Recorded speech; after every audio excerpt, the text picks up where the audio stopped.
So hello students. I think this is a pretty fun module. We're going to be looking at a couple of websites here that have a number of books that are found in today's library collections that people have posted with maybe a little bit of ridicule or a little bit of poking of fun about what the book is actually doing there. You'll be surprised at a lot of them. And then, pardon me, I've also created our own blog, if you will, similar to Pinterest, for us to do a little activity. I'm sending you out into a library to find a book or two that you believe doesn't belong in today's library collection and post it as well.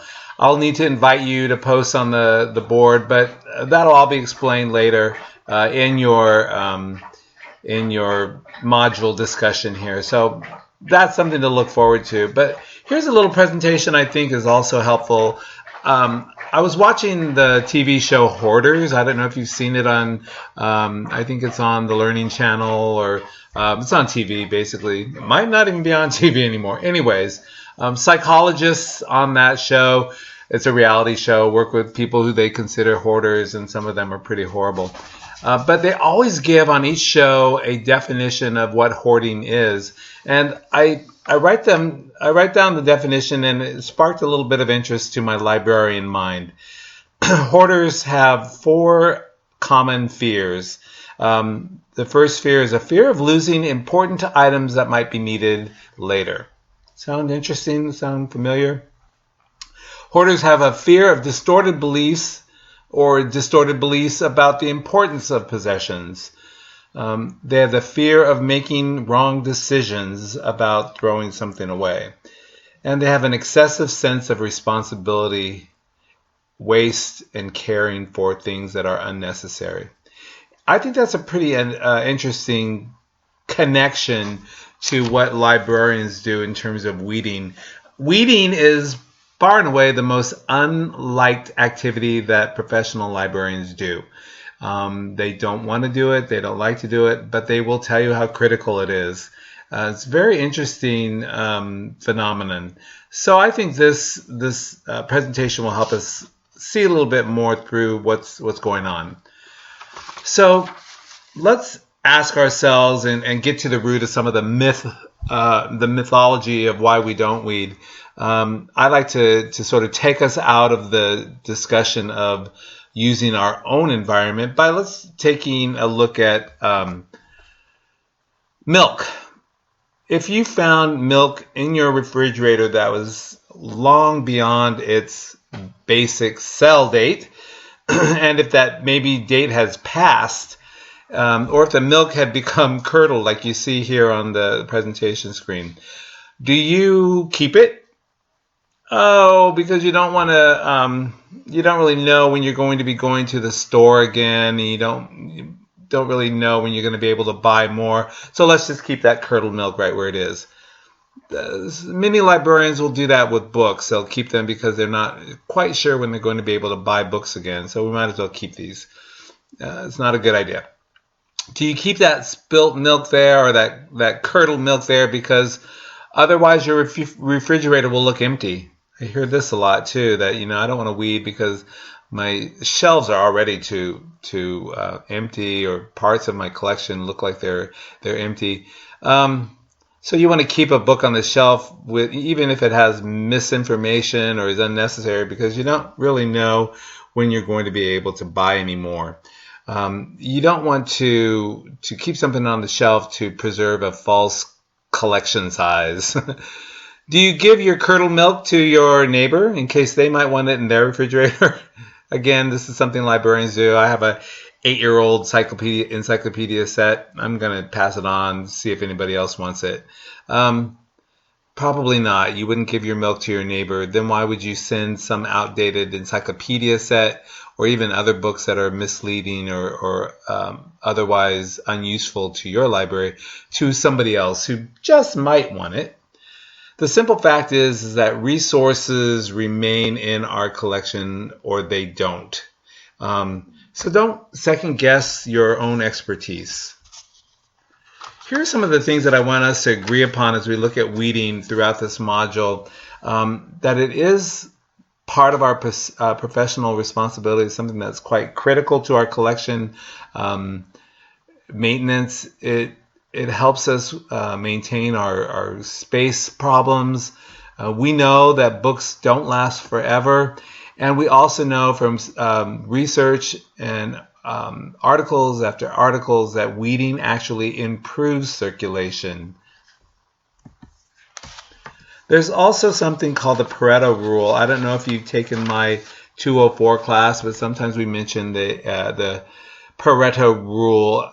Vilfred Pareto was a 18th century Italian economist, and what he found was that 80% of the wealth in Italian society was owned by only 20% of the people. And it applies to situation after situation after situation, this rule that 20% or a trivial amount of something can account for a large majority of something else. In library collections, it applies to the fact that 80% of the library's collection is used by only 20% of your users. That's pretty phenomenal if you think about it. It might even be less than that. The flip side is that 20% of your collection, only less than a quarter of your collection, is used by 80% of the people. So think about that. Your job then is to find what that 20% of your collection is and how you might beef up the other part of the collection or get rid of it so that it gives space for more useful and relevant items for your collections. Now, why do we weed? We know its benefits. We know, or you'll be reading about them, and we know that there are these myths and excuses for not weeding. But how do we begin the actual process of weeding? There's a lot of journal articles out there that give you, a step-by-step, paint-by-numbers approach that can frighten librarians and administrators. And after years of weeding, I'm convinced that librarians will weed if they have the right guidance and the right information. The information you need to be able to weed, I believe, include the library's mission, the library's collection goals, your collection development plan. I know you've read about that already. A community profile. It's also helpful to have usage statistics and collection statistics, and also school and book group lists are also helpful to have around. Now, of course, there are some things that you want to keep in the collection, even through any weeding trend that you might have. And I know that there are always these caveats, and there are those certain items. Local history is a good example of expensive, irreplaceable items that transcend this need to weed. And you will learn in your own library environments what these are. When I first started as a library director in Southern California in the city of Hemet, I was quite unaware of a local phenomenon that they had. It's called the Ramona Pageant, and it's revolved around a book that was written many, many decades ago by Helen Hunt Jackson called Ramona. They perform a play. It's an outdoor play every year. They've done it for 40 or 50 years, I think, and it's one of these community things that are forever embedded in the community's mindset. As I was weeding, I found several duplicate copies of Ramona, and they weren't really going anywhere, so I decided to put them on my weeding truck.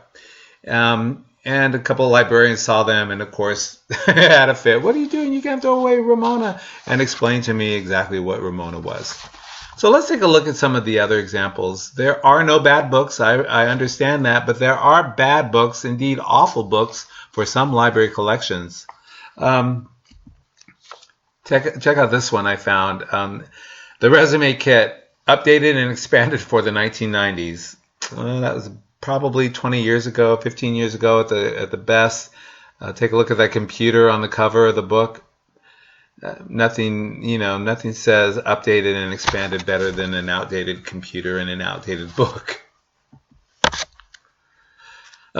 Nothing needs to be said here. How to get more fun out of smoking. Yes, these are actual books found in libraries. Oh my goodness, yes, was in a teen collection. If this is still in your teen area, your target population have grown up. I think Leo is now, what, 40, 45 at the most? This probably isn't necessary. Here's a couple of other ones. We always ask, who will need, somebody might need this. What if I throw it away now? When was the last time an item was needed is something that you will, come across over and over again, and it is a good thing to have in mind. But you are a librarian. If you get rid of something today and somebody needs it tomorrow, there's interlibrary loan possibilities. There's also possibilities if there's an express need out of some unforeseen incident, then you can reorder something. But I'm pretty sure no one is mounting fish trophies anymore. Not in any community that I've been at. And does anybody even still have a Wang computer? But Wayne, I can't delete this. It's in perfect shape. This book, The Decorated Bag, wow, it was immaculate. Well, that says probably a couple of things there. It was never used, and it sat on its perch there on the shelf with nobody to find it. There's probably a reason why something is not being used and why something is in perfect shape. Because what this statement is really saying is no one is using this book. Was it a mistake to buy it and no one wanted it? I don't know. I have my own mistakes in that way. Did it go out of date too fast? These are things that you have to ask. Sometimes you just have to admit your mistakes. I thought this decorated bag book would fly off the shelves. It didn't. Let's move on.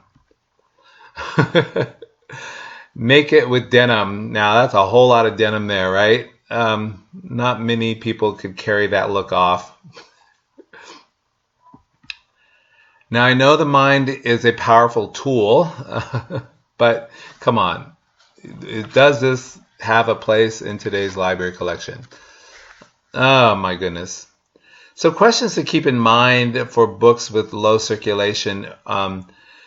So now you can go onto the shelves and look and start weeding when you see these things, and you can ask yourself, is it on a bibliography? If it's not, maybe I should weed it. Would I be embarrassed if the library didn't have it? Does the book fit my community profile still? Is it up to date in style and readability? Does it have local interest? Is the author still living in my community, or is the author even still writing? Has the book been easily accessible to customers? Now, there are a couple of weeding styles that you will be familiarizing yourself with. Musty, Crew, My Way. Musty stands for misleading, ugly, superseded, trivial, irrelevant, and what was the E? Trivial. I don't remember what the E is. Maybe somebody can remind me offhand. It's leaving me. But Crew is continuous weeding, review and evaluative weeding. Adds a few things as well. And then there's My Way. I start in the front of a shelf, slightly pulling out books that I think at first glance might be worthy of a second look. Takes me 1 minute to do that.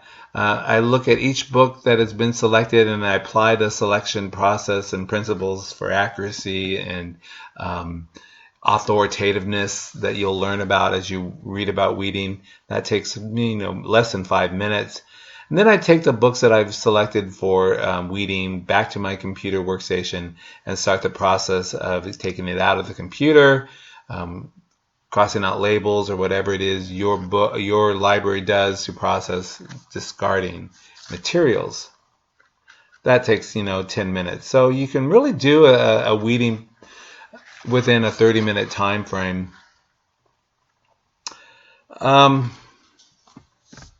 Your turn. I ask you, if you saw this book on the shelf, would you read it? Now, not having circulation data, the mission of your library, etc., might not be important in this case. I looked inside the book and I found advice offering how to light your boss's cigarette, how to keep change for your for the toilet, the pay toilet for your boss. And I'm really laughing at this book and crying that it was ever necessary for a woman to need such a thing in our society. Even in 1986, it seemed a little out of date for that sort of advice. And then I'm also confused with the title. Is this advice for the new boss who is a woman, or is it for her subordinates? Again, I think this is a candidate for weeding. Here's another consideration. Would you read this? I would. Not only is it 11 years old, but it's probably the information contained within it is probably 12 to 13 years old. Information published in a 2005 edition of a travel guide is usually found by the author of the book in the preceding year or two. So the information is a little old already. And it's certainly older if it's still on your shelf today.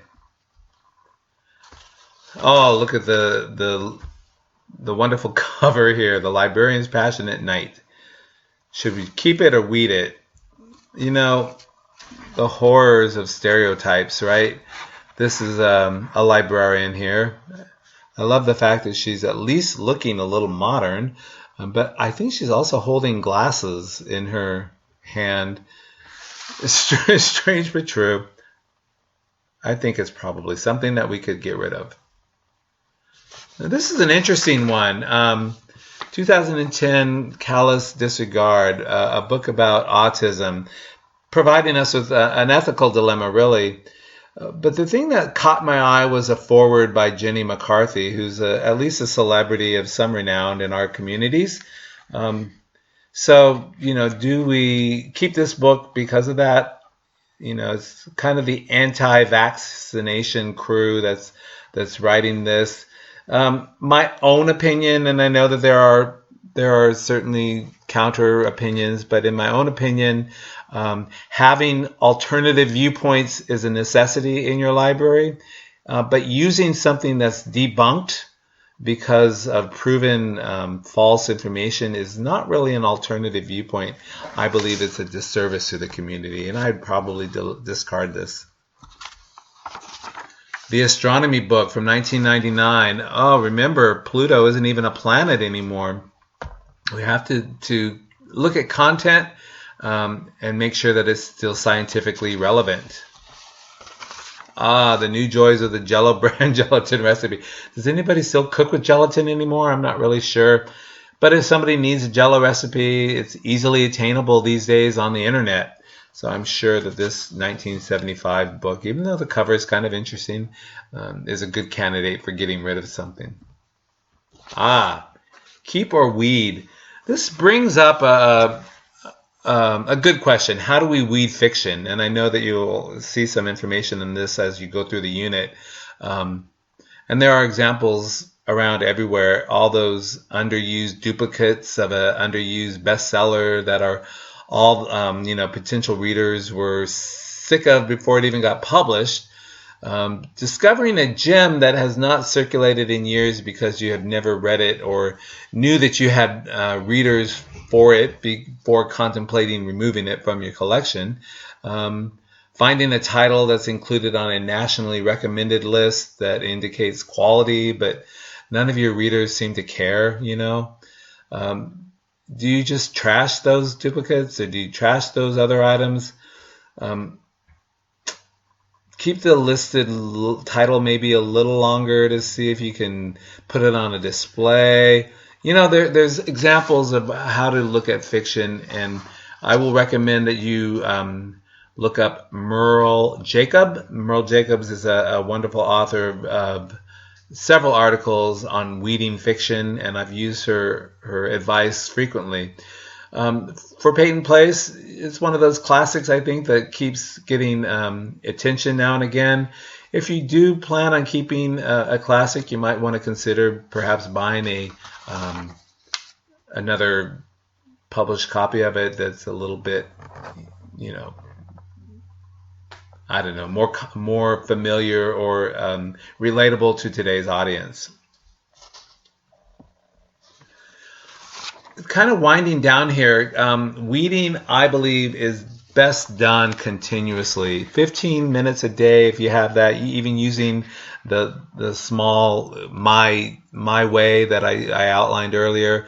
It takes less time to do it continuously than if you say, okay, this month of this year, we're going to all be doing weeding. And if you do that, you get caught in this huge targeted weeding project, and you having hundreds of books that are being thrown away. That can cause an uproar from staff, support staff, and the community when they see all this material going out the door at one time. So continuously doing it, small numbers at a time, is probably best in some situations.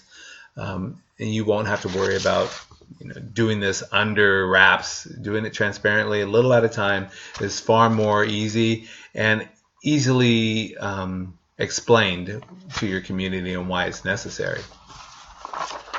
And I think that weeding is like a very fabulous haircut. It's not what you cut off, it's what you leave behind. So keep that in mind. And have fun with the websites that you're going to be looking at in this module. I really enjoy them. Let me know what you think, okay? Have a good day, everyone, and we'll see you soon online.